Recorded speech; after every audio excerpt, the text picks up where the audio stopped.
மருதூர் கிராமத்தில் ரங்கன் என்ற ஏழை விவசாயி வாழ்ந்து வந்தான். வறட்சியின் காரணமாக அவன் மிகவும் வறுமையில் வாடினான். ஒரு நாள் இறைவனின் கருணையால் மழை பொழிந்தது. ரங்கனும் மனைவியும் இனி நமக்கு கவலை இல்லை என்று சந்தோஷமாக இறைவனுக்கு நன்றி கூறினர்.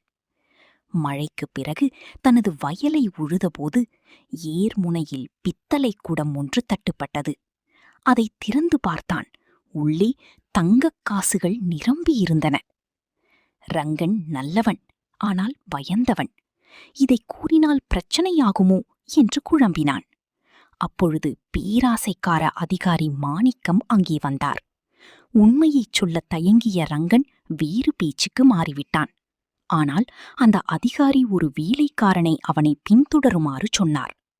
ரங்கன் தங்கத்தை ஒரு புதரில் மறைத்து வைத்து இரவில் வீட்டிற்கு கொண்டு வந்தான். அவன் மனைவி மல்லிகா புத்திசாலி. விஷயத்தை கேட்டவுடன் இதை வீட்டில் வைக்கக்கூடாது என்று எச்சரித்தாள். ஆனால் ரங்கன் கேட்கவில்லை. அவன் தூங்கிய பின் மல்லிகா தங்கத்தை எடுத்து கிணற்றருகில் புதைத்து குடத்தில் கற்களை நிரப்பி வைத்தாள்.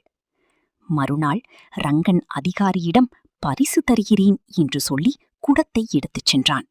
அதை திறந்தபோது கற்கள்